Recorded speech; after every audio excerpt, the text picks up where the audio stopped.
बोलिए आप आए क्या है। देखिए, ये दैविक आपदा में बाढ़ बाढ़ जो है त्रासदी है।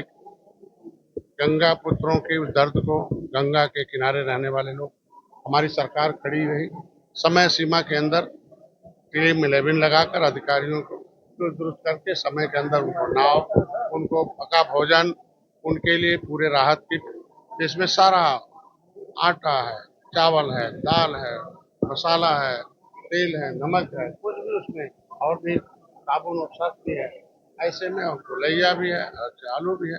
इस तरह से हम लोगों ने आज के इस 5 गांव में चुरमुरी, नगई और टूडे, जरखोर, कला और भटपुरवा में 300 लोग जो प्रभावित थे उनको आज के दिन में राहत किट बांटी गई है।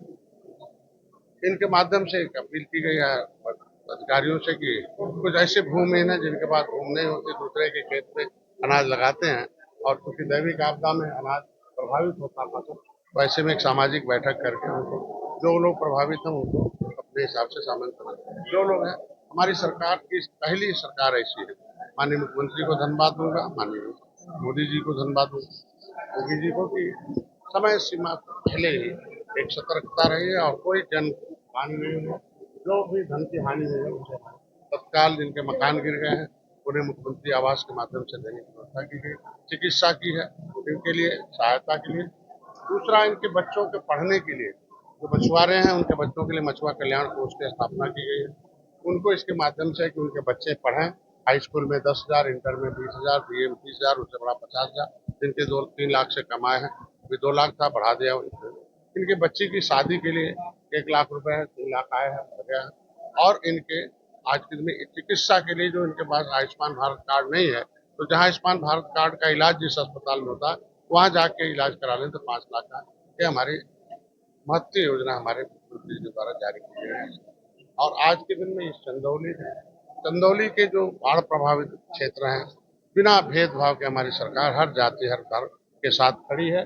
कोई नहीं कह सकता कि हम प्रभावित रहे, हमें राशन नहीं मिला, हमें खाना नहीं मिला, हमें इलाज नहीं मिला, और सब कुछ मतलब सबके दरवाजे पर पहली बार है कि टेक्नोलॉजी के माध्यम से जीपीआरएस लगाकर उनको आज के दिन में जियो टैग लगाकर उनको चिन्हित कर दिया गया। ये नहीं रहा कि एक आदमी ने 2 बार बात कर दिया, किसी को नहीं मिला, जो नहीं मिला उनको भी खोज के चिन्हित करके दिया जा रहा है। आज इसलिए चंदौली का दौरा था, हम मऊ गए, बलिया गए, गाजीपुर आए, कल बनारस गए, आज चंदौली है, फिर आगे का दौर जारी है। पॉलिटिकल सवाल है। ममता बनर्जी बंगाल की सीएम है, सदन में मोदी ये संस्कारों का देन है। कैसा संस्कार है उसी हिसाब से उसका व्यवहार विचार आता है। ये मोदी देश के प्रधानमंत्री हैं। आज देश दुनिया की एक शान है। आज एक पहचान मोदी ने दिया है। जो घटती गिरती हुई जो अर्थव्यवस्था थी उसको उन्होंने अर्थव्यवस्था को संभाला और तीसरे नंबर पर लाया है। दुनिया में मिटती हुई पहचान को लाया, आत्मनिर्भर भारत, सशक्त भारत, और आज के दिन में जो है विकसित भारत के रूप में आया है। इस तरीके से अपमानजनक शब्द, मोदी से लड़ते लड़ते जब थक गए लोग तो आयोग से लड़ने चले गए। और एक आयोग एक इंस्टीट्यूशन है, उसे आप कौन ऐसा आयोग, हमेशा हर व्यक्ति चाहता है कि मरे हुए हाथी का नाम कट जाए, जो है जो नया जुड़ जाए, बाहर का आदमी न रेल पाए इसमें। तो इस तरीके से लोग एक नरेटिव माहौल बनाकर लोग जो है लोग जनता को गुमराह करते हैं। मंत्री जी, गठबंधन तोड़ने की बात आ रही थी, अखिलेश यादव से कल सवाल पूछा गया कि आप गठबंधन तोड़े, तो उन्होंने कहा ऐसे लोगों की वैल्यू नहीं बढ़ाना चाहते, आपके ऊपर बोलते उनके उनके नाम लेने से वैल्यू बढ़ना न घटना है। वैल्यू तो जय निषाद राज के नारे से बना, जैसे मोदी जी ने 9 बार नारा लिया, जय निषाद राज के उस किले को उन्होंने बनाया। इन लोगों ने एक ईंट भी नहीं दिया। ये लोग खाली इनके वोट ठगने का काम किया था। और आज के दिन में वैल्यू तो आज के दिन में जय निषाद राज नारा जगह जगह गांव गांव है। ये एक विचारधारा है, उसकी वजह से निषादों का वैल्यू बढ़ रहा है।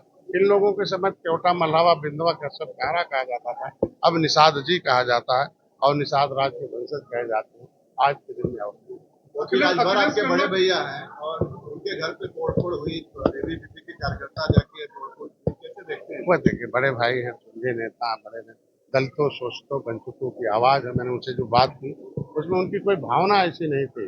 और हमको लगता है कि मैं एबीपी के जो छात्र हैं, छात्र आंदोलन करना हक है सब, लेकिन शांति एक संवाद से भी बातचीत जो है गलतफहमी दूर की जा सकती है। और मैं इतना कहूंगा कि हम दोनों भाई, बड़े भाई और हम लोग हमेशा आवाज उठाते रहे हैं कि अटल बिहारी वाजपेयी कहते रहे कि शिक्षा फ्री हो जाए, चिकित्सा फ्री हो जाए, और ये दो चीज दे दिया जाए तो सबसे बेहतर। हम उनके साथ अभी थे आज भी, और ये दोनों बैठ के बातचीत और मुद्दा न भटकाया जाए, क्योंकि उस बाराबंकी में जो दोषी हो उस पर कार्रवाई हो। फर्जी डिग्री बांटने मतलब मान्यता नहीं थी क्या क्या, आज के दिन में जो उस पर गोल लाठीचार्ज करने का निर्देश जारी किया, उनके ऊपर कार्रवाई होनी चाहिए, बड़े अधिकारियों पर कार्रवाई। अखिलेश यादव ने कन्नौज में कहा है कि वर्दी देख के लोगों को डर लगता है, लोग जीप पर हाथ रखते हैं। ऐसा उनके समय में कैसा रहा मालूम है सबको, सत्ता इसी को देखते हुए जनता ने सत्ता से हटाया था, और हमने जनता को जो वादा किया था, शांति देंगे, समृद्धि देंगे, हम दहशत मुक्त जो है माफिया मुक्त प्रदेश बनाएंगे, और लोग आराम से अमन चमन से सब रहेंगे, सब जाति धर्म के लोग। हमारी सरकार ने बिल्कुल किया। तो ये कल आपने कहा पौवा मिल गया पावर। पहुआ देने झुआ भर रोड पे लोग पहुआ पिलाते थे, कहते थे बिकाऊ पियाऊ जाती है, पौवा का मतलब लेकिन नहीं समझता अरे पहुआ का मतलब सब जानते हैं कि ये जो पहुआ भर लोग थे ना, हाथी साइकिल पंजा वाले, कि झुआ भर रोड जो निषाद थे जिनकी आबादी अंग्रेजों मुगलों से लड़ी है, इनको कुछ नहीं करते थे, इनको न शिक्षा दिया न रोजगार दिया, बल्कि आरक्षण जो सुविधा थी जो संविधान में वो भी छीन लिया। कहने में ये पढ़ लेंगे लिख लेंगे आगे बढ़ जाएंगे, इन्हें अगर विधायक हो जाएंगे तो जो मेरा संवैधानिक अधिकार था, जिसमें जो जिस तरीके से रामचरित्र निषाद दिल्ली से आके अगर मछली शहर से चुनाव लड़े, इसके मतलब निषाद को भी लोकसभा विधानसभा अनुसूचित जाति में उनके बच्चे भी डॉक्टर इंजीनियर बनने का अधिकार संविधान में दिया है।